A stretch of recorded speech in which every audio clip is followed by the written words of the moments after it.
Sábado, 6 de dezembro de 2025, vamos aos destaques desta edição. Homem alcoolizado perde controle de veículo, atinge pedestre que fica ferida e resiste à condução policial. Seleção brasileira já tem seus adversários definidos na Copa de 2026. A estreia acontece no dia 13 de junho contra Marrocos em Nova Jersey, às 7 horas da noite, no horário de Brasília. Plataforma criada pelo governo vai bloquear o acesso aos sites de aposta. Patos de Minas no pódio brasileiro de bumerangue. A Associação dos Surdos de Minas Gerais escolhe Patos de Minas para sediar mais um campeonato de futsal para surdos. Capoeira, 25 alunos da PAI participam da cerimônia de troca de cordas. Com a menor taxa de desemprego já registrada no Brasil, aumentou a oferta de vagas de emprego para o fim de ano no comércio. Banco Central reforça segurança, devolução de PIX indevido. Sou o Matheus Borges e o NTV News está no ar.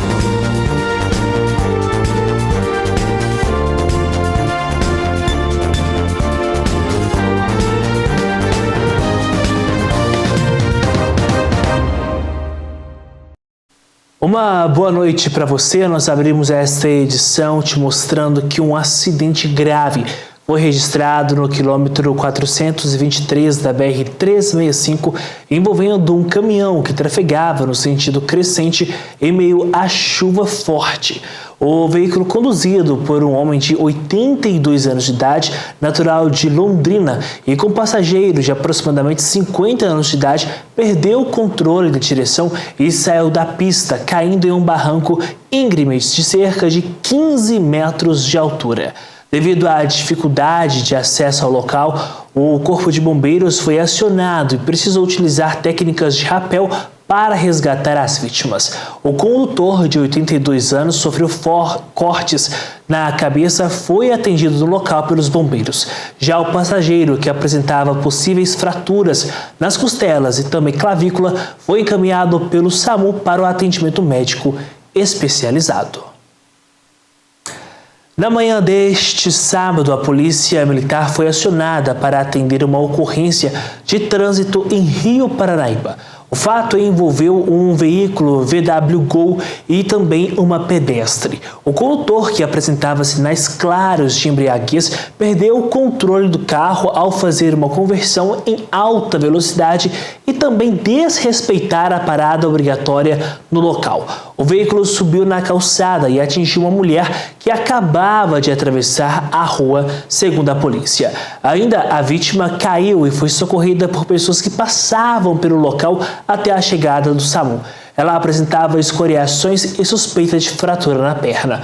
Já o condutor do veículo foi encontrado dentro do carro e resistiu à abordagem policial, alegando que não sairia do veículo. Durante a abordagem, um homem fez insultos aos policiais e se recusou a realizar o teste do bafômetro, embora tenha admitido estar embriagado. O veículo ficou danificado, como você confere na tela da sua televisão, e foi removido ao pátio do Detran. Rápido intervalo e na volta, plataforma criada pelo governo vai bloquear acesso aos sites de apostas. E Patos de Minas no pódio brasileiro de bumerangue.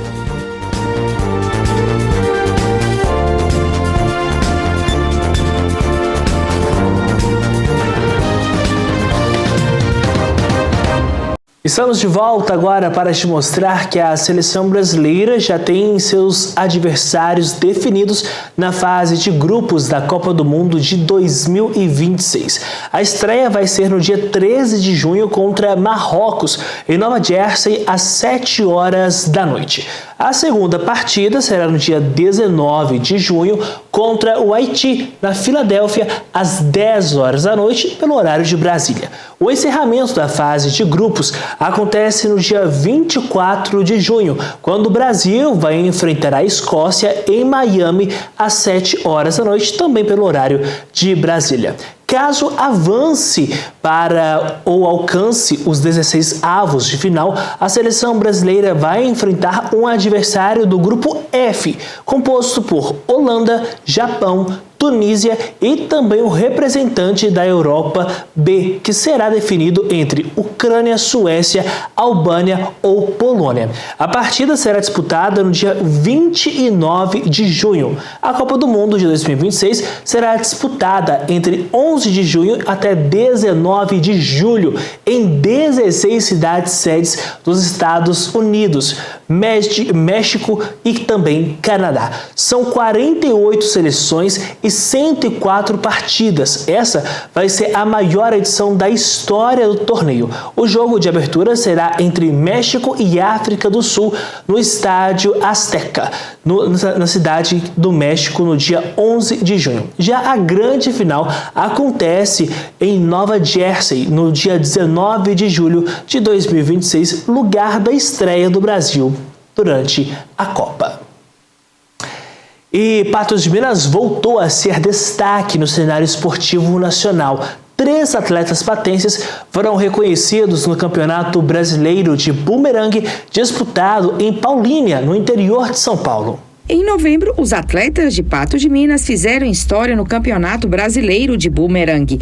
André Caixeta conquistou o título geral pela 10ª vez, enquanto Felipe Itacal ficou com o vice-campeonato. Hermes Brito também representou bem a cidade, fechando o torneio entre os 6 melhores do país. As provas foram marcadas por calor intenso e ventos irregulares, que exigiu ainda mais técnica e leitura dos atletas. Mesmo assim, os patenses dominaram as modalidades e voltaram para casa com resultados expressivos. O bumerangue é ainda pouco conhecido, mas a gente está nessa função de divulgação do bumerangue.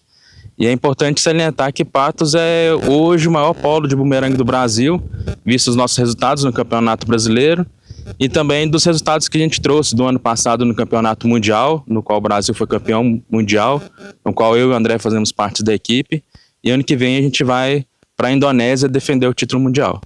Após o desempenho histórico, os atletas já retornaram à rotina de treinos. A meta agora é manter o ritmo e buscar ainda melhores colocações nas competições que vêm pela frente. É um esporte muito divertido, muito dinâmico, um local realmente para curar a mente, né? Você vem para um local desse aqui, ó, a céu aberto, um local bonito, um climinha gostoso para jogar, assim, igual hoje tá, um climinha nublado, um ventinho gelado, tá, assim, realmente é um esporte que faz muito bem para a alma da gente, é muito gostoso estar aqui. Além dos ajustes técnicos, a preparação inclui trabalho físico, treinos específicos de lançamento e o estudo das condições de vento e elementos fundamentais no rendimento de cada modalidade. Ano que vem, a meta é ir para a Indonésia no Campeonato Mundial e manter o título que já é brasileiro aqui no Brasil, de preferência a taça aqui em Patos. Com experiência, talento e planejamento, os atletas de Patos de Minas mostram que segue entre os grandes nomes do bumerangue nacional. A expectativa agora é repetir o bom desempenho nas próximas competições e manter a cidade no topo do esporte. Geralmente, todos os finais de semana, a gente está aqui no Aras da Mata para fazer os nossos treinos, para ensinar o pessoal que vem jogar. Com alguma frequência também a gente está na Mata do Catingueiro e também no Mocambo, ensinando o pessoal a jogar bumerangue. Parabéns aos atletas. E agora a gente fala sobre inclusão em muita capoeira na APAE de Patos de Minas, porque 25 alunos participaram da cerimônia de troca de cordas e avançaram de nível dentro do projeto Capoeira Inclusiva Somos Todos Iguais. Mais um ciclo importante para 25 alunos da APAE. A troca de cordas celebrou um ano de atividades dentro do projeto Capoeira Inclusiva, que trabalha disciplina, autonomia e cuidado com o corpo e confiança.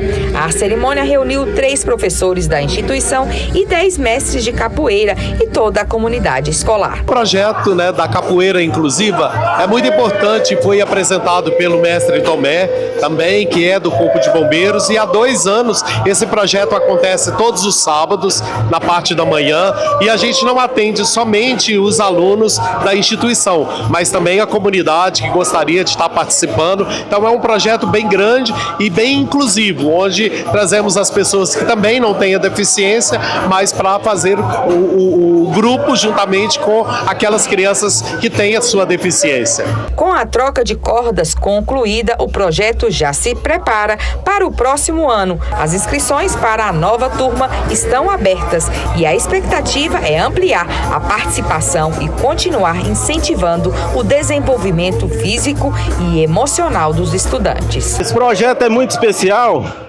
que visa um direcionamento a essas crianças. Os pais deles, como dizer, que nem falou ali na homenagem para mim, eu fiquei até emocionado.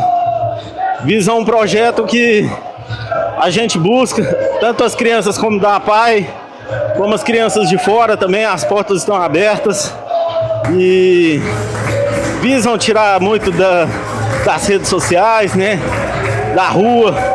É uma terapia para eles que não tem explicação. E para nós é uma positividade enorme estar aqui junto. O coração da gente é outro.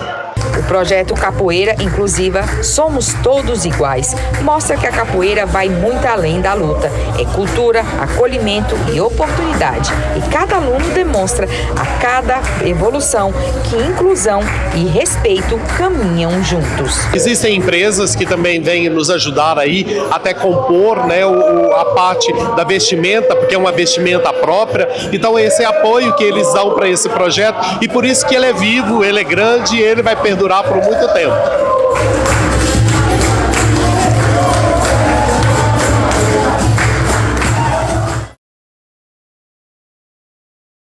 Parabéns, né? Sem dúvida alguma, é importantíssimo projetos como este e tantos outros que Patos de Minas cedia, realiza. E por falar em sediar, a Associação dos Surdos de Minas Gerais escolheu o nosso município para sediar mais um campeonato de futsal para surdos. A competição começou hoje, existente por todo o dia, e a semifinal e a grande final acontecerão neste domingo.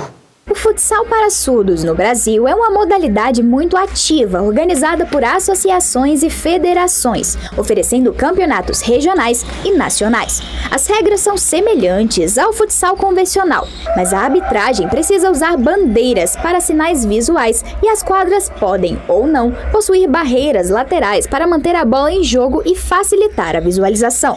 Tem uma Copa, uma competição que é só de surdos,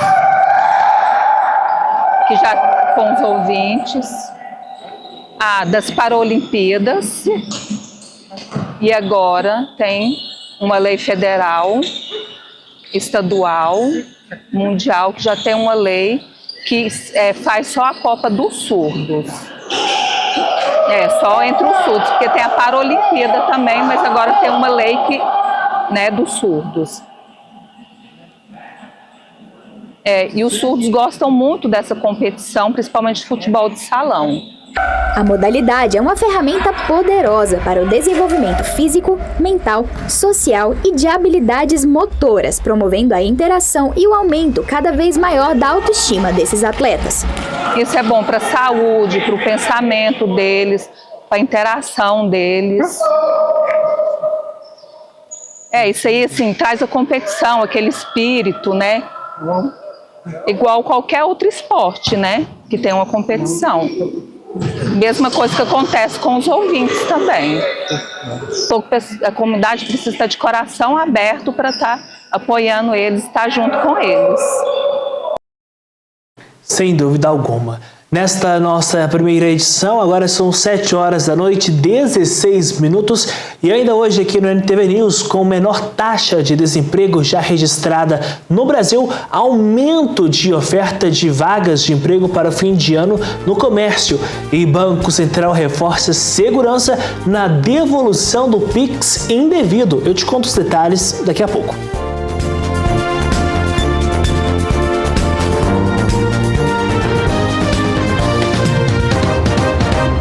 Estamos de volta e agora vamos falar de mercado de trabalho. Com a menor taxa de desemprego já registrada no Brasil, aumentou a oferta de vagas de emprego para o fim de ano no comércio.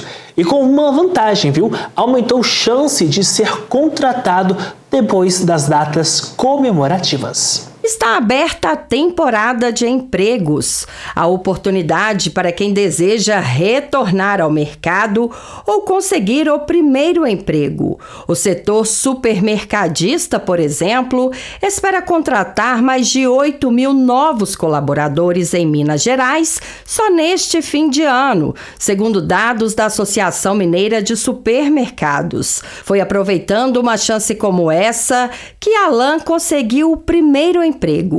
Comecei a trabalhar no supermercado como primeiro emprego, chegando até cargos de liderança. O segmento tem programas de inclusão para pessoas com deficiência e da terceira idade. Tem todo o acompanhamento com o Ministério do Trabalho, com a Prefeitura de BH e recebe esse público que é muito produtivo e é um valor. Nós também temos pessoas que são oriundas de outros países e que chegaram aqui à nossa pátria e querem desenvolver, levar sua força de trabalho. Há muito tempo a gente entende que incluir é dever de todos. Como você reparou, tem muita loja com vagas abertas. Segundo uma pesquisa da FEComércio, a maioria dessas vagas são para vendedor, estoquista e operador de caixa. E o melhor de tudo é que as lojas pretendem continuar com funcionário mesmo após as festas de fim de ano. Essas vagas, elas não são praticamente temporárias, porque os empresários que vão contratar agora pretendem ficar com esses funcionários. 68% dos pesquisados pela FEComércio afirmaram que vão ficar com esses funcionários após o período. Então é uma oportunidade de ser contratado não só para o final do ano, mas para ter um emprego fixo durante o ano que vem. André começou a trabalhar há pouco tempo nesta loja. Ele viu no comércio uma chance de adquirir mais experiência no relacionamento com o cliente e melhorar a renda. Eu buscava justamente essa renda extra, né?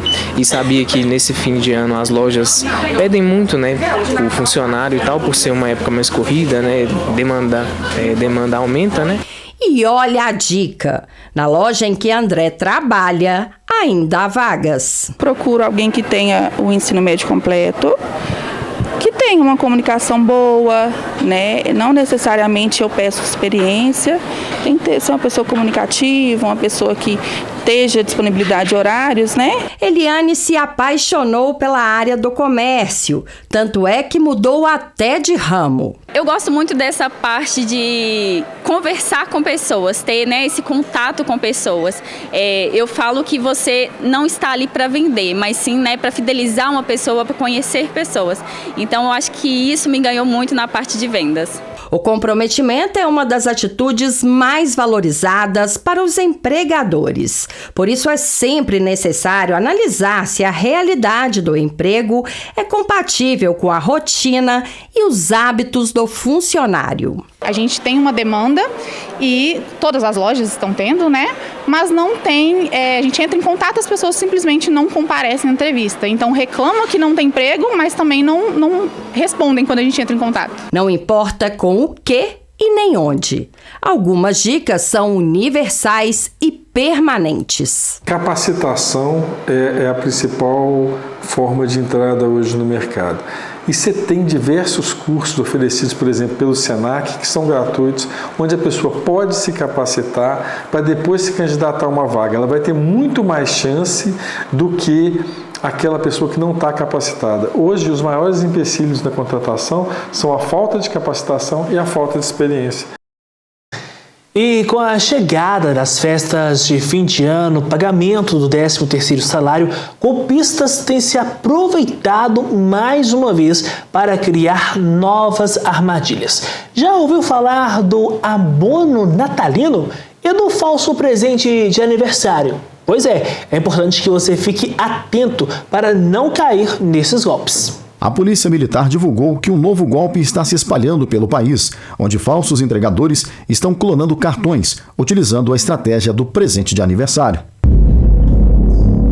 Tá vendo isso aqui? É o seu presente de aniversário. O remetente? Misterioso. Cuidado, não caia nesse golpe. Olá, tudo bem? Aqui é da empresa Peixe Morre Pela Boca Limitada. Eu falo com o senhor Vítima da Silva? Sim. Oi, senhor Vítima. Hoje é seu aniversário, né? Fico muito feliz de informar que o senhor ganhou um presente. Um presente? Sério? De quem? Não posso falar, é uma surpresa. Uai, o que eu tenho que fazer para receber? O senhor vai pagar somente uma taxa, que é no cartão, que o entregador vai até você. Então essa taxa é pro entregador. E qual o valor da taxa? Baratinha, R$ 8,60 apenas. Ah, sim. Vou pagar no dinheiro então. Por questão de segurança, ele não pode receber dinheiro em espécie. Aí o entregador vai levar diretamente a você a maquininha, pode ficar tranquilo. Tudo bem. Obrigado. A maquininha usada para cobrar a taxa é, na verdade, um carregador portátil adaptado para clonar cartões. Para concluir a falsa entrega, os golpistas insistem que o pagamento seja feito exclusivamente por cartão, o que obriga a vítima a inserir o cartão no equipamento fraudulento e digitar a senha. Cerca de 56 milhões de brasileiros foram vítimas de golpes virtuais financeiros, com um prejuízo total estimado em quase 112 bilhões de reais, e esse número tende a aumentar. Além disso, 4 em cada 10 brasileiros já foram alvo de fraudes pela internet. O Brasil registra cerca de 1.379 ataques cibernéticos por minuto, totalizando aproximadamente 700 milhões de tentativas em um período de 12 meses, o que coloca o país como vice-campeão mundial em ataques. Ainda falando do assunto de tentativas de golpe, está circulando no WhatsApp uma mensagem falsa que usa símbolos da Caixa e do governo federal e promete pagamento de um abono natalino. O Ministério do Desenvolvimento e Assistência Social, Família e Combate à Fome e a Caixa Econômica Federal afirmam que não há qualquer iniciativa relacionada a esse abono natalino. De acordo com os órgãos governamentais, a logomarca utilizada pelos golpistas é uma marca antiga do governo.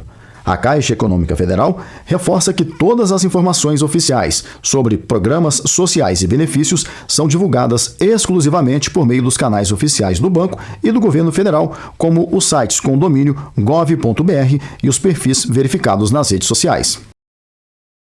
Em meio a tudo isso, o Pix conta agora com uma nova regra para facilitar devolução de valores transferidos de forma indevida, especialmente em golpes ou fraudes. Com o novo MED, a restituição pode ser solicitada a partir de qualquer conta que tenha recebido os valores, e não mais apenas daquelas originalmente envolvidas na fraude. Isso dificulta a estratégia comum dos golpistas de limpar a conta inicial com transferências subsequentes. O próprio aplicativo do banco, ele vai ter um mecanismo lá de contestação desse Pix. Então você não precisa passar por uma outra pessoa. Nesses golpes do Pix, né, a velocidade é tudo, porque quando você tem que conversar com um atendente, às vezes é o tempo suficiente de ocorrer a transferência da conta bancária A para a conta bancária B.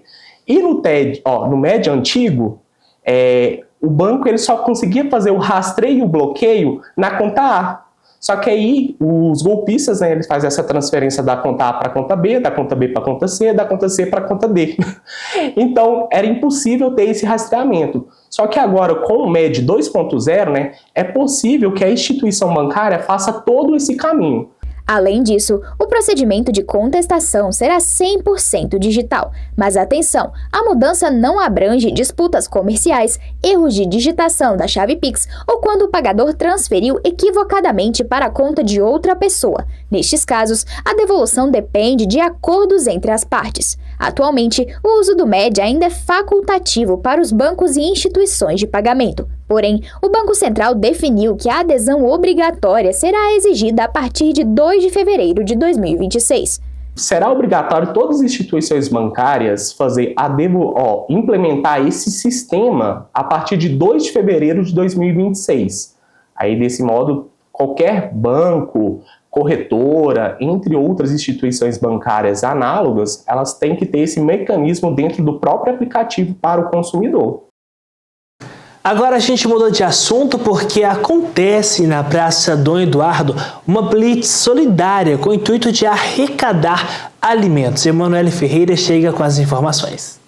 O Renascer Natalino 2025 segue iluminando Patos de Minas, não apenas com suas luzes e cenários encantadores, mas também com ações que unem solidariedade, cultura, gastronomia e música, fortalecendo o espírito de Natal e o envolvimento da comunidade. Neste fim de semana, a programação ganha ainda mais significado com a realização da Blitz Solidária. O Renascer Natalino é um convite à prática da solidariedade e, mais do que justos, estamos hoje aqui na Praça Dom Eduardo, atrás da Catedral, para uma blitz solidária da campanha Natal Solidário do Sistema Comércio.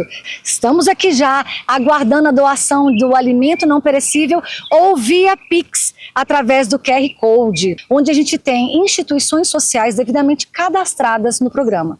Então, o programa Mesa Brasil não doa para pessoa física. Nós encaminhamos apenas para instituições devidamente legalizadas, cadastradas. E só aqui em Patos de Minas, hoje, nós temos 46 instituições sociais aguardando doações desse Natal. E é importante a gente direcionar as pessoas que vocês estão recebendo os alimentos aqui, mas não é qualquer alimento. Alguns aí estão fora da lista, certo? Isso mesmo. Primeira coisa, gente, alimentos precisam estar dentro do prazo de validade. Admire-se ou não, a gente recebe alimentos vencidos, né? E exceto sal e fubá. Ah, esqueceu o alimento em casa, não tem problema. Pode doar via Pix, qualquer quantia acima de R$1 ou nos procurar até o dia 19 de dezembro, a campanha continua. E a ação começou agora no início da tarde e vai até o finzinho da noite aí. Essa matéria vai estar passando no NTV News, mas para quem estiver assistindo o jornal, ainda dá tempo de vir, porque vocês vão estar aí um pouquinho até mais tarde, certo? Isso mesmo, esse é o convite, você que está saindo de casa, para vir para a missa, para vir prestigiar as luzes do Natal, que está tão linda a praça. Estimule seu filho a trazer um alimento, né, o vô, a avó, chama a turma para doar. É uma ação que parece simples, mas que tem muito significado para todo mundo, aguardando sua doação. Ainda hoje, pesquisa Datafolha divulgada revela que o governo do presidente Luiz Inácio Lula da Silva, do PT, continua com a avaliação mista e tem o giro de notícias.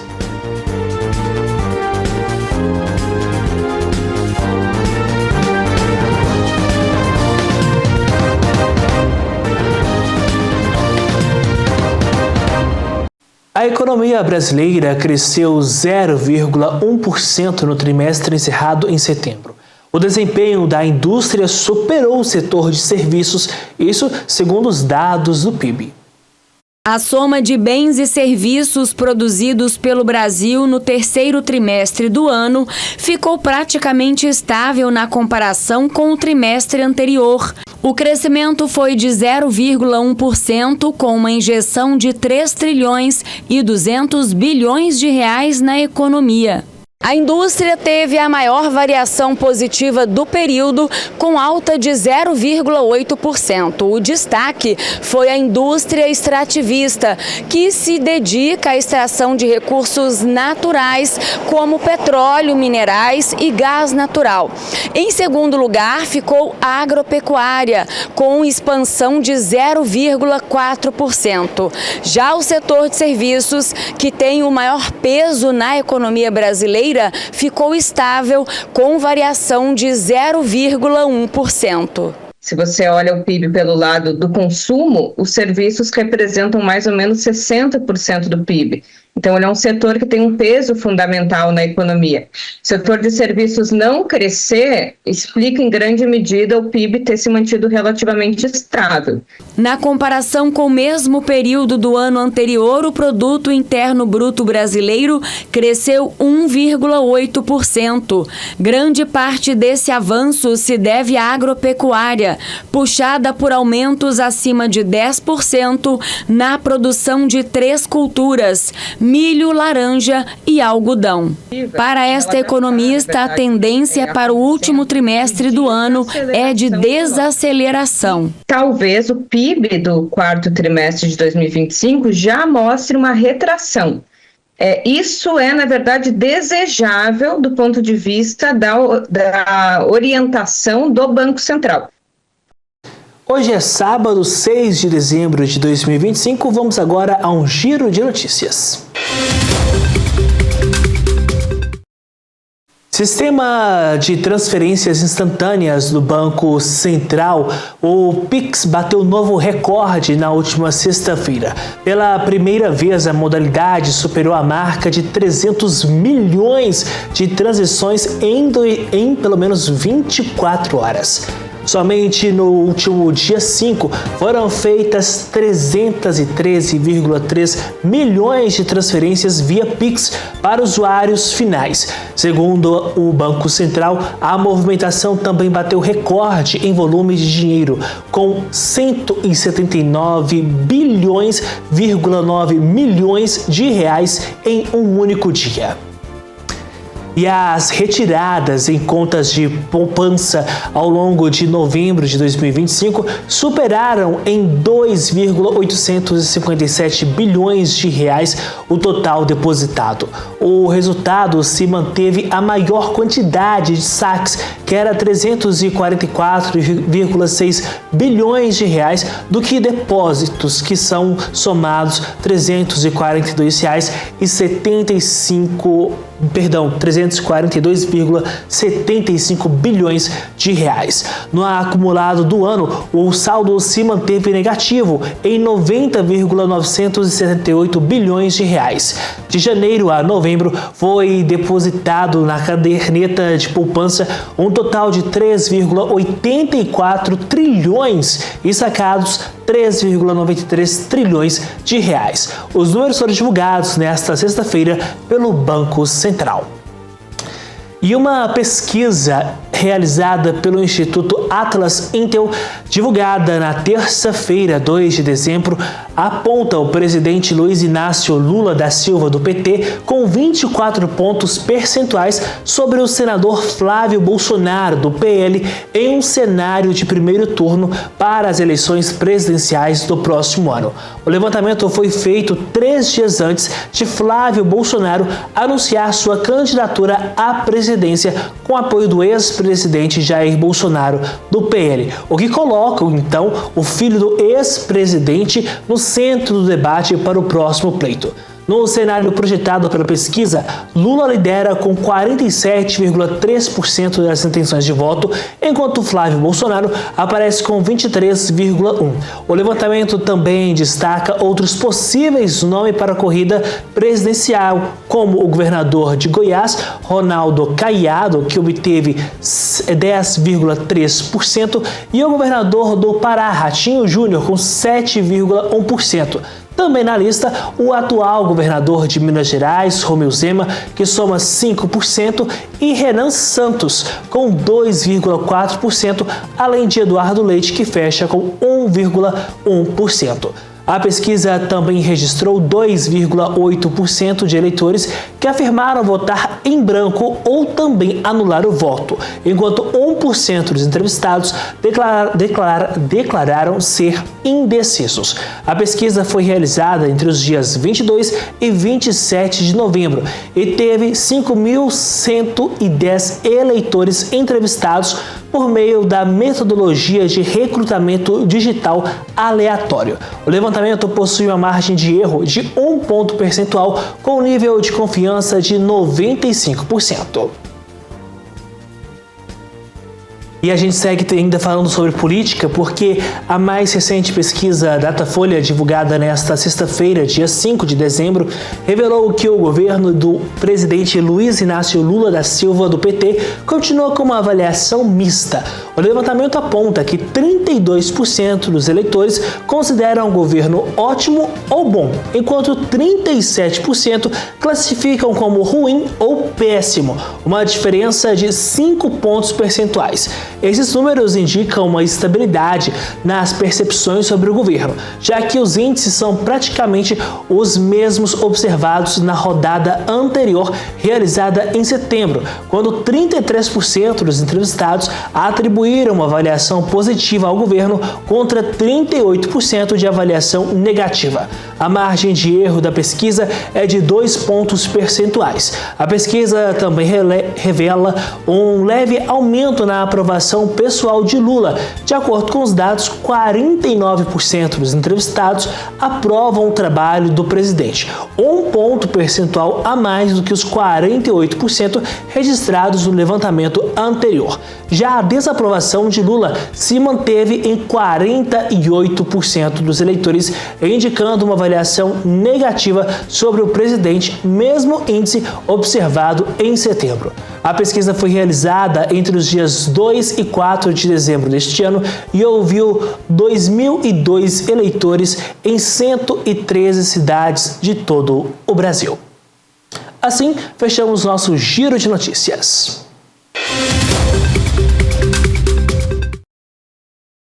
Rápido intervalo e na volta seguimos com mais notícias de Patos de Minas e de todo o Brasil.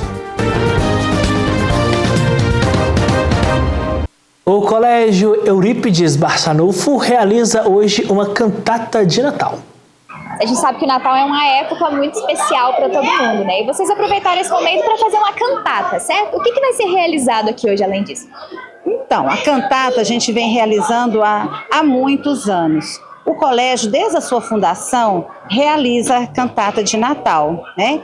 E depois que a gente mudou para cá em 2023, ficou maior. Então, hoje nós vamos fazer uma cantata que é a história das canções de Natal. E na cantata nós temos o coral infantil, que vai realizar as canções, né? E nós temos também todas as crianças do colégio que vão encenar. Então, a cantata ela não é feita tão somente pelas crianças do coral. Nós envolvemos todas as crianças do colégio.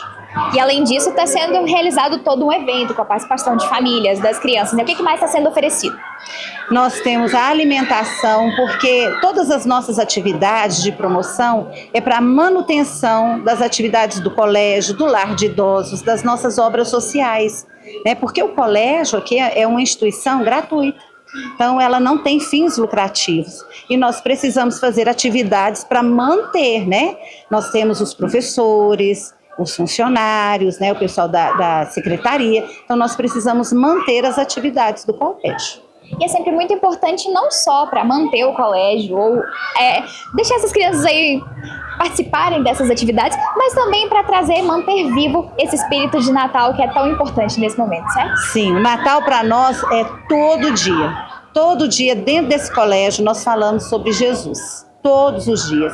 Não tem um só dia que não é falado sobre Jesus.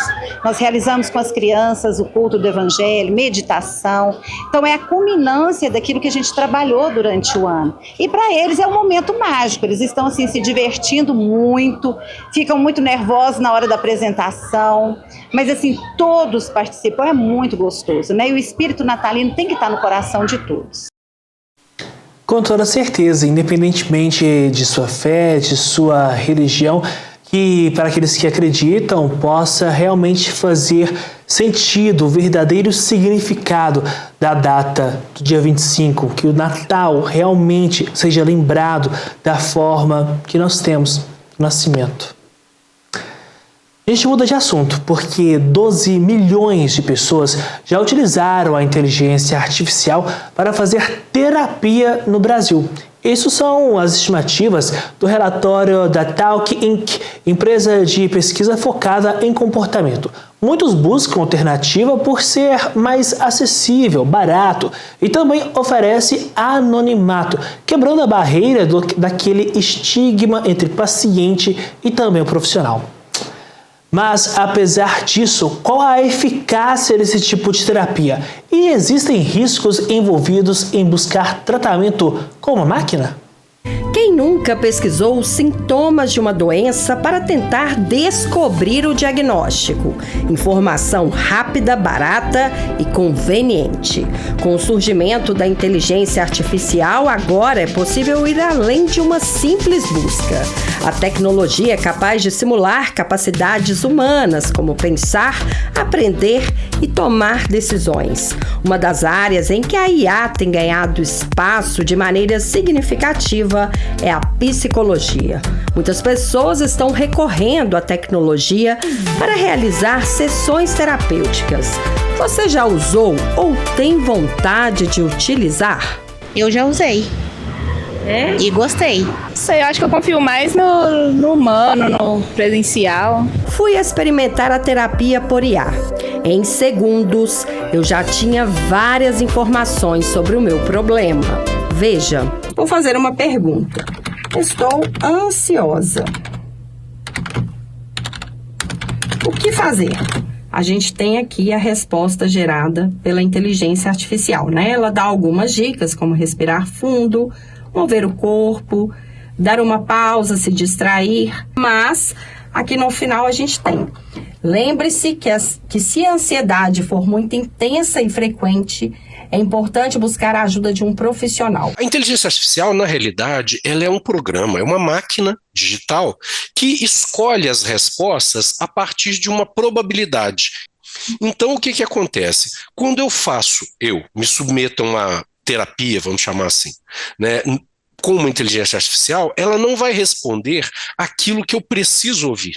Sendo que esse equipamento, né, essa máquina, é programada para me atender ou para me deixar feliz com o resultado. Isso ela pode produzir uma resposta completamente maluca que pode me prejudicar muito. Ela pode, inclusive, fazer com que eu tome decisões erradas.